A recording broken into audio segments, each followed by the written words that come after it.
رجعت البسبوسه الطبق تاني بالصينيه عشان لقيت هو ده الحل. تابعي معايا الفيديو للنهايه وشوفي البسبوسه المكرمله القمر دي هتتعمل ازاي في دقايق وبتكلفه بسيطه جدا ومش هتاخد منك لا وقت ولا جهد، بس لها تريكات لازم تعرفيها كويس قوي. ولازم تبيتيها ليله علشان خاطر تقدري تقطعيها قطع متساويه تطلع معاكي بالشكل ده. ولو انت بتطلعيها اوردرات افرشي الصينيه ورق زبده او كيس حراري.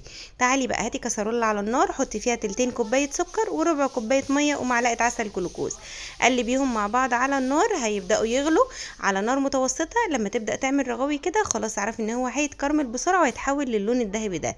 تنزلي عليه بتلتين كوبايه من السمنه وتقلبي كويس. لما يدوبوا سوا هتنزلي عليهم باللبن بتاعك، عباره عن كوبايه الا ربع من اللبن ويفضل بخير. وهتلاقي السكر اتكتل كده، ما تقلقيش، هدي النار وقلبي لما يدوب.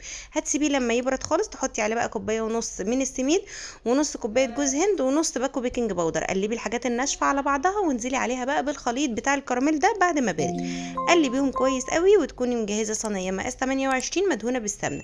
هتصبي فيها الخليط والخليط بيبقى ناعم زي ما انت شايفه كده. تدخليه على فرن سخن على درجه حراره 200 ومولعه الفرن من فوق ومن تحت. لو اخدت لون اطفلها من فوق وسيبيها من تحت. لما تطلع تسقيها بالشربات، عباره عن كوبايه ونص من الميه وكوبايه ونص من السكر وعصره ليمون. حطي عليها الشربات وهو سخن والبسبوسه تكون سخنه، هتطلع معاكي بالشكل القمر ده.